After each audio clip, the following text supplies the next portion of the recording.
All right, welcome back to olliegolf.com. I'm your host, co-founder David Igono, and today we are talking with T.L. Brown, head men's golf coach at Chico State. And the last conversation we had was more so about sort of his history, his career thus far, as far as a background. Now we're going to jump into the nuts and bolts of just coaching and his perspective and what have you. TL, how are you doing today? Good. Good morning, David. I'm glad to be back. So, first and foremost, it's awesome to have you come back on. I think it's been almost 2 weeks or so, something like that, since we last talked. But just preparing for this interview, the second portion of this interview, we ended off last time talking about just coaching. So from your perspective, definitely not my perspective, from your perspective, what are some of the core foundational things you try to impress, to ingrain upon your players from the second they are a recruit and they potentially sign with you to their last event with you? Yeah, I would say, when I'm recruiting a young man, I'm definitely looking for a young man that's self-motivated, and he plays the game for himself and for his team. I think there's a lot of times you'll find a young man that's played all over the United States, and if you don't get to know him real well, and then he gets to your school, during the recruiting process, and then afterwards you kind of find out that maybe he really didn't like the competitive golf as much, and he doesn't really like to practice and work hard. So, to be successful, you need to find young men that are self-motivated to practice and play for themselves and the team and nobody else. And I think, at that point, what I like the players at Chico State to be all about is just emotional toughness and having that intelligence a little bit on the golf course to be aware when they're holding on to something they shouldn't be holding on to. It's really about keeping your eyes forward, keeping about the next shot that they've got to hit, and sticking with the game plan. And that's kind of what it is. It's really, everybody plays the game differently, and so it's important for them to stick to the plan and be emotionally stable and tough during competitive golf. Now, I feel like that's a huge issue. Emotional toughness. I guess let's start on the opposite. And what is the antonym, if you will, of being emotionally tough in golf terms? Well, I would say if I look at a young man who tees off in the beginning of a golf tournament, nothing's happened yet. He's excited. He looks good. He pumps it down the fairway. He's walking down the fairway with his head up, with a nice stride. He might even say a few words to the guys in his group. Now, if on the fifth hole he's playing bad, he's got his chin in his chest, and he's already slumping over, and he's banging the bag down on the ground. One of the things that I tell the players is if I look at them, I should not know by their body language what they are in relationship to par. If we're trying to win a golf tournament, and there's people and coaches that see Chico State players, 2 or 3 of them slumping down, it could be the day we're gonna beat Chico State. So even if they're playing, playing bad on the outside, they need to be able to act like they're playing well. But on the inside, they need to be aware when their temperature gauge starts to go up. And with golf, it's such a long process. It's a 4.5, 5 hour competitive event, and you can start to think about things, and you really have no control of what's happened in the past. And if you don't have control of it, then you need to let it go and just be focused on the current shot at hand. And I get to know my players and how they're motivated and how they're kind of personally wired, and everybody's a little bit different, and everybody processes their anger a little bit differently. And it's so important to have that self-awareness when it comes to emotional intelligence. That's probably the first step. Yeah, that's awesome, and it's so it's one of those things that's almost cliche, and you expect it, but it's a chore to work on it and to improve upon it and to have it in your arsenal. As far, and I feel like one of the things that you just ended saying, focusing on what you control, I find that forget about just, my athletic endeavors, just in life, whether it's in business or a relationship or around the house, shoveling snow, what have you. Like, what are you focused on? And if you can control it, how can you change it? Everything else, for the most part, you don't have any control of, so it shouldn't affect your emotion per se. Not that it's good or it's bad, but you can't control it. And I would imagine that you've encountered a lot of golfers, especially guys under your tutelage. It's just it's a struggle only worrying about what they control. Definitely, out there, young men get affected by somebody in their group. They get affected by another coach from another team that's not intentionally trying to bother them, but they're it's not that they're looking for reasons to fail, but there seems to be, it's not their fault, it's somebody else's fault. And, maybe the course doesn't fit their eye, and it's just maybe their ankle or their wrist injury is starting to bother them that they thought that they had. So, it really is the ability to kind of get them to understand that once their mind starts to work in a specific way and their emotions start to change, their body can't really work and be the best that it can be in the moment if they're not fully dedicated to that moment. And you have to be able to get young men to be aware, wow, I am carrying some anger here from the past. I am not in the right frame of mind that I need to be in to be focused on this specific shot. And just being aware, a young man might say, I'm not mad. And I would say, well, why are you talking like that? I'm just asking you to let it go. We'll talk about it afterwards. Let's reflect when the round's over. There's nothing you can do about the double or the triple. And, sometimes it takes a long time to break them down and get them to understand that they need to be the watchdog of themselves. Because when they're holding on to stuff, they're truly affecting their teammates. And sometimes when you get two teams that are battling, that are probably matched up pretty good on the talent side, they're both really close when it comes down to stroke averages, it will usually come down to the emotional toughness and the team that has the greater strength emotionally. And, breathing is a good thing. To get your heart rate and your breathing back down and some deeper breaths when you start to get mad. But golf, like I said, is such a long process that in other sports a person can definitely use some physicality or run real hard, kind of burn off that frustration. And but in golf, you just walk into the next shot. So it is difficult, very difficult. Yeah,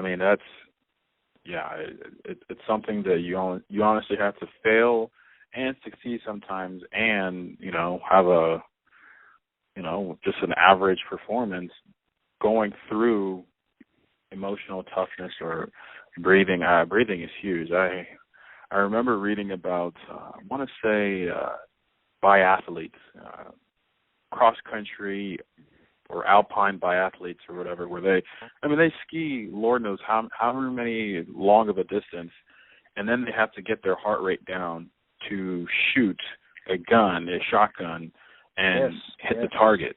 Are you kidding me? Like, that's not that is the worst of both worlds for an athlete. But when you think about it, is it? It really is all about your perspective and your breathing.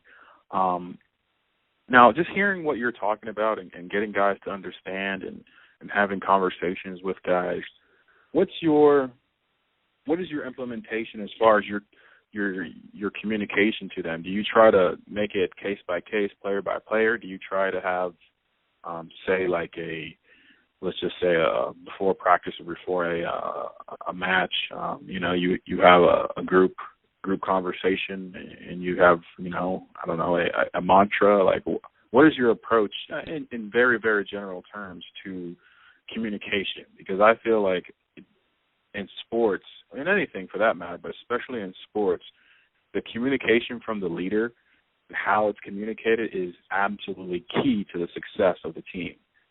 Yep.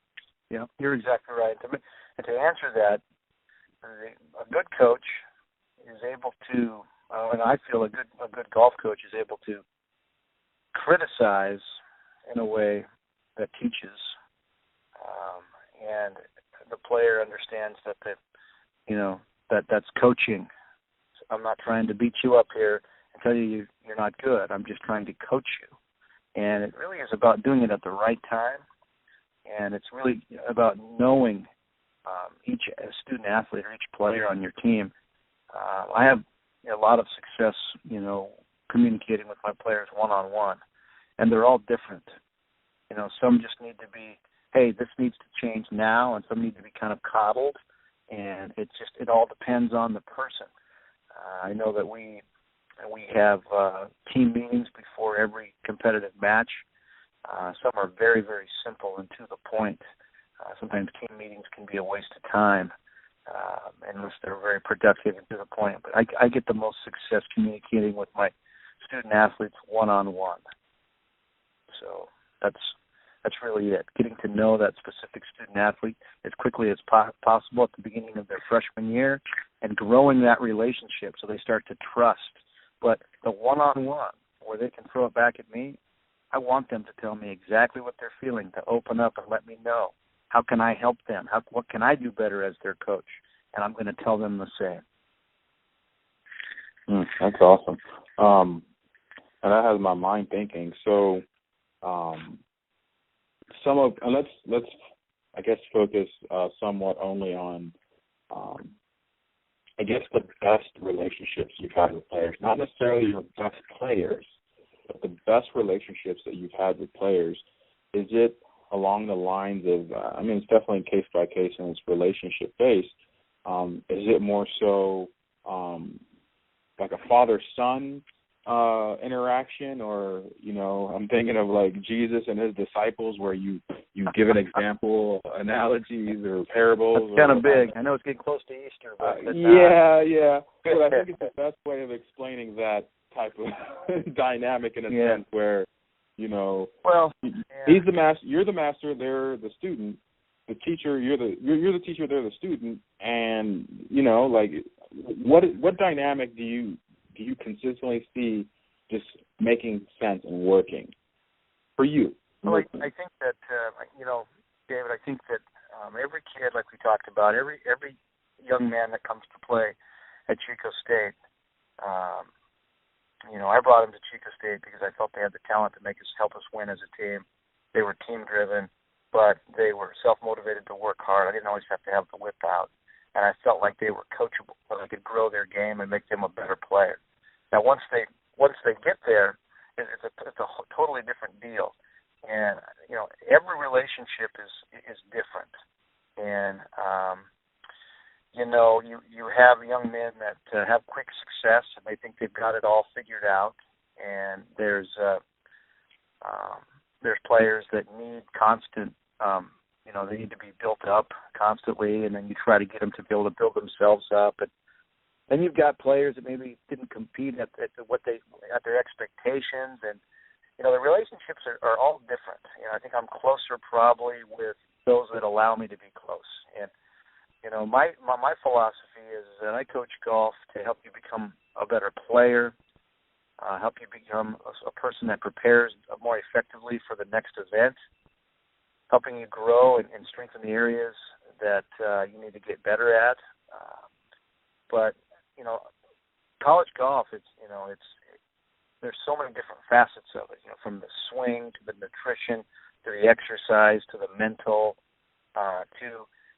coming to the end, they've got to realize to chase the stream of playing professional golf, or have they done the thing that's going to make them happy with this degree? Can they get out into the real world and make a difference upon graduation? Do they have those internships set up? There's just so many things that come with it, and it really comes down to that personal relationship that you have. But to ask your question, there are some father-son relationships, and then there's some that, where, maybe the young man didn't feel like he got his opportunity, and so he's holding on to stuff. So the relationship never developed into that point. And you know, I try really hard to you know, focus on the present and the improvement of the young man, but I never give up on a player that has chosen to come play for us at Chico State. And there's can be some really rough moments, but I really do care about all my players, and I wish them the best now and into their futures. Yeah. Yeah, I mean, I can sense that. Now let's get to the super honest portion of the conversation. No worries. Yeah. Let's be honest. The majority of your players that come to play for you, they want to play professional golf of some sort. And it is your job. That's what they tell me. Oh, yeah. We talked about that. That's what they say. That's what everybody says who's, you know, in line for a scholarship of any sort, for that matter. But, you know, they have pro aspirations. They've been pushed towards, at the very least, pro aspirations.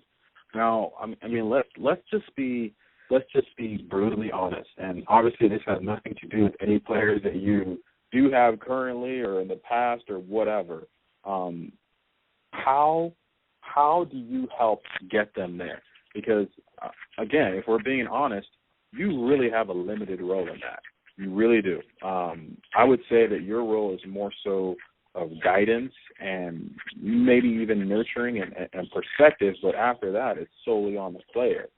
But I think that you would tell me that there's a lot of amateur players who go into college thinking that it's really all about the program, it's all about the notoriety of the coach, and you know the stepping stone, you know, mindset of, okay, if I go to X college, if I go to Chico State, then I have an opportunity to play here or play there.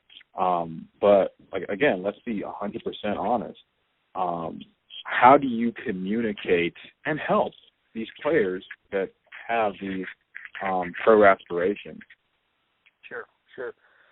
Well, first of all, as you know, and anybody would know, at Chico State, Division II, and we're all about the education as well as, you know, after the college experience, what you do, you know, with that education. And small budget. So, you know, we go after Division I caliber players at Chico State. And we're generally one of the top Division II golf programs in the nation, so we're very proud of our history and what we're doing on a year-to-year basis. But when, you know, I go after some of those players, and when it comes to sign, you know, some of them are being attracted by mid-major D1s as well as lower, you know, upper Division ones, and you know, I offer them the $2,000 to $3,000 scholarship that I have. And I say, Coach Brown, I've really enjoyed meeting you during the recruiting process, but you know, I'm going to this Pac-12 school. So, you know, and I expect that, and I congratulate them. But it's, you know, you can't fault me.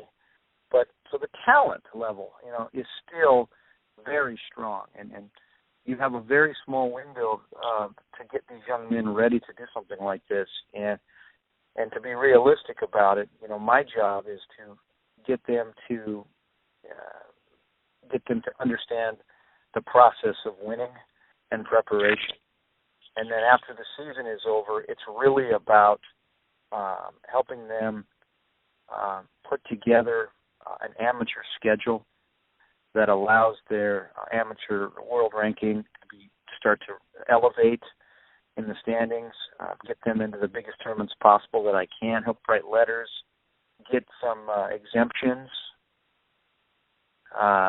you know, get their game growing as per se. So possibly they're playing in top amateur events in the summer months against top Division I players and beating them, and having the opportunity to start to build that confidence that you know, even though they're not playing at a Division I program, they're beating Division I players during the summer, and then maybe getting some professional events as an amateur before they graduate. And they're not winning money; they're just they're playing and have an opportunity to play against professional athletes. And in the process, getting them to be in position to win and getting their mind ready, so that by the time that they're ready to graduate, they have a nice resume I can't be an agent because I'm an NCAA coach, but like I said, I can help them, develop themselves so they can possibly attract some interest, upon graduation. Yeah, and that's obviously it's hard, David. The chance of that. I mean, I've been coaching 18 years, and from the junior college level to now the NCAA Division II level, and I would say I've probably coached anywhere from 12 to 15 players a year. I don't know what that number is, 18 times 12, and I would say I have currently today 7 players that are still out on the minor league tours, a nationwide tour, Grey Goose Gateway tour, out there still playing. Hooters down in Florida, a Latino PGA, Canadian PGA tour. I've still got them out there playing. And they're still not, but that doesn't mean it's not going to happen. But the chances of it happening are, it's a difficult ride. And, you really have to understand in that they've got to live, breathe, eat golf, and then they've got another job with their school. And, a lot of these young men just don't really sacrifice their private time enough to establish themselves and compete enough to be ready to play professional golf upon graduation. Yeah, and that that leads me to our last concept, and I'm laughing because it's so important, but I don't think that I think that you have to get to a point where if you're a young athlete or any type of athlete, whether you're a free agent trying to get on the tour, I don't know if that term is necessarily used in golf, but if you're trying to get on a tour somewhere or get exemptions or what have you, you have to live the life to understand the gravity of these words. But in your experience, in your perspective, having coached, upwards of 200 more than 200 golfers, some of them, a small percentage of them who are still playing, who are still grinding out on tour. Yep. Explain that process of not only winning, but becoming a pro golfer in the terms of, and I'll digress quickly in saying that, if you want to be professional at anything, you have to be one of the best. You have to be, somebody has to choose to compensate you to do it full time, if you will. And I remember, I have a football background, and I remember just as clear as that, I never really wanted to play in college. Don't get me wrong, I wanted to play, but it was never really, it's not really it never really, the pageantry and all that never really captured my attention. I always wanted to be a professional player. I always wanted to play pro because that's what I wanted to say that I did for a living. The power of saying that you do X for a living and you really love it, to me, it's what it's all about. That's not to say that, when I'm playing in college and we go to bowl games and I'm hating life and I can't stand the fact that no, that's not what we're saying. But what I understood when college was done and when I was doing workouts and had tryouts and I was getting scouted and all that is that you really have to be the best. And you have to be in that path, in that mindset, or it's not going to last and or it's not going to happen. So from your perspective, and like I said, this is the last concept / question. Can you speak more on that? Because I think that's the most misunderstood aspect of the transition between college and pro anything. It doesn't translate. Talent doesn't. It's not about talent anymore, really. I don't want to. I don't want to hog the mic. What in your perspective is that bridge? Where is that bridge? Well, it's kind of a.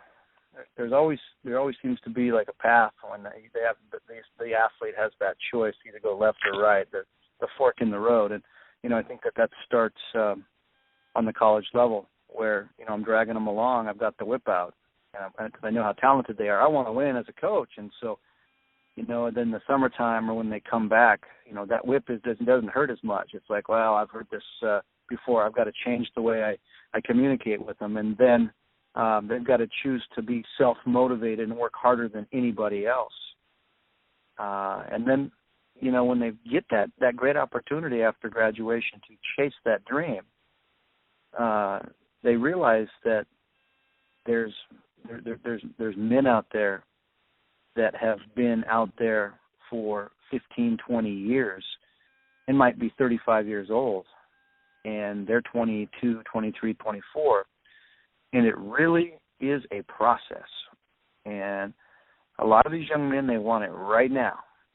And for the majority of them, it doesn't just happen right now. It's a process of fighting through, man, do I really deserve to be out here? Am I really good enough to be out here? And it comes down to having the mindset and realizing that it's a process and trusting in the process. And I guess learning to play the game in the golf course in which it's asking for it to be played. I think that there's a lot of young men that make mistakes on a golf course that somebody that's played the course or that tournament 6 years in a row, they just wouldn't make the same mistake on green entry and off the tee, and they get to know how the greens break. They're comfortable with the grass, and so it's a process where they just paid $2,000 to play in a golf tournament and a hotel, and they was put through $3,000 for the week, and they're walking home empty. And they've got to be able to look at it, not from a financial standpoint, but from a competitive standpoint. What did they learn? Keep the chin up and grow. If there's little steps of growth each year, and they start to get themselves in position to win, they start to learn how to play the game in a different way than they were in college. They start to grow some maturity and some intelligence. They're getting stronger emotionally. It really is more than the talent. It's life.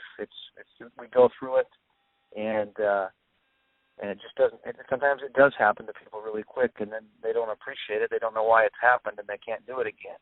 But I feel like the people that have gone through the flaming hoops, they seem to be able to have some longevity in their career because they've had to kind of work their way up through the ladder and up through the steps. And if a young man is willing to sacrifice a lot of things, and this is truly what they want to do, and it's not about the money, because it seems to be so much about the money these days. It needs to be about the purity of the game. And some young men don't have that luxury where they've got a bunch of investors, or they weren't born with a silver spoon. And so it is a kind of a money thing. But for those that can get past that and learn from each event, they might just have a nice career as a mini tour player and maybe play a few PGA Tour events. And, but you just never know. So it is a process, definitely.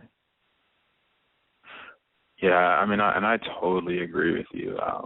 Speaking from personal experience, just the journey of trying to be a professional athlete taught me I think it was pretty much almost as, I would say it's almost more important than my actual college career, on the field, off the field, simply because it was a whole nother lesson, if you will. And I think that's where the power of pushing yourself towards something that not a lot of people do or are good at can really, really push you to see with clarity post being an athlete. Because let's be honest, unless you're Arnold Palmer, Jack Nicklaus, you're maybe most likely not going to enjoy 40 years of your sport. No, as far as playing, and yep. I hate saying that in a sense to squash anybody's dreams, but it's more so that you have to be learning the lessons that are brought to you so that you can take advantage of the opportunities that come to you. Maybe you're not supposed to be a player on tour. Maybe you're supposed to be a coach. Maybe you're supposed to be a course designer. Maybe you're supposed to be an instructor. Maybe you're supposed to be the director of the PGA one day because of your love of the game. Yeah, I think You know, that every sport that a person plays, that he has that opportunity, a lot of doors can be opened. You just got to be aware of it. I mean, if you love your sport, you might find an avenue or a road, kind of something that offshoots from that and opens up other opportunities for you if you're aware of those opportunities. And then you're around your sport. You're not actually competing, but you're around the game that you love. And so then you love going to work in the morning. But I think the real thing is that these young men out there, they've got to never stop believing that they're capable of doing what they want to achieve. They just can't. They have to, and they've got that. They're surpassing a marriage and children at after college. I mean, they have got to be focused on.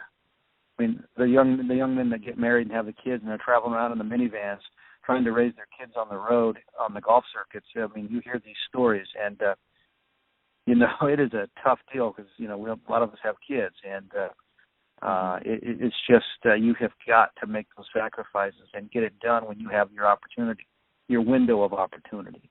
But you know what? And that's what life does to you. It throws you a curveball sometimes, and you realize, wow, do I really enjoy this game as a job, or could I be around it and do something else with my life and give in a different way? So yeah, it does. Those things do happen.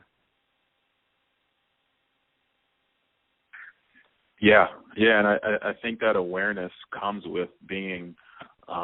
You said it at the top of the interview, first question, being dedicated to the moment and not holding on to stuff. Yes. And it sounds so easy, but it's really so not. It's so not easy, especially when, I've heard it called you time travel. You think about what life is going to be when you're on tour. You think about life is going to be when you're a senior and you're leading the team. You think about how life is going to be when all you have to focus on is on golf. You're not thinking about making par, in some tournament your freshman year. You don't think that way. We don't think that way. But that being dedicated to the moment, I truly believe it allows you to be aware of the opportunities that you have to succeed in the moment. That's exactly right. And, there's a lot of books out there that talk about this, and there's major Fortune 500 CEOs that measure emotional intelligence of their workers, finding out, if they get them upset, how long does it take them to get back into what they were doing before they got them upset? I mean, you can go through life being so caught up in something that has made you mad, you're not really focused on what's most important, and that's the present. And golf is a great game that can teach you about life, and so that's why I love the game so much. That's well said. That's how. And this is before I go off on a tangent. I just want to thank you for being open and honest about just your perspective and your experience. And sure. For me, my love of golf grows every time I talk to somebody who has completely submitted themselves to the process, because it's so it exposes you for who you are, and you get to see where you want to be, but it's ultimately up to you to get there. Every other sport, in sports, for the most part, you can hide to a certain degree behind a star player or a system or a coach. Golf, at the end of the day, your success really is about you, even if you were lucky. I find it hard to be lucky for that amount of time and that many holes and that many years. I would say that's kind of preposterous, but that's what I tell my players, David. I said there's no such thing as luck, and they always say, "Oh, you believe in luck, coach?" I'm like, I don't know, not in this game.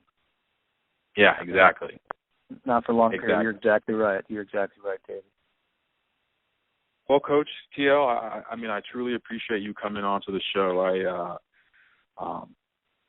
I don't know. I'm invigorated to go deeper into the emotional toughness, the confidence, that being dedicated to the moment. And this is a great foray into that aspect of golf and sports, for that matter. All sports, yeah. Really, it is about executing when it's time to execute. And then there's those players that want the ball in other sports. And I think sport is such a, to be passionate about what you do and to get up in the morning and enjoy what you do. It's just a great thing.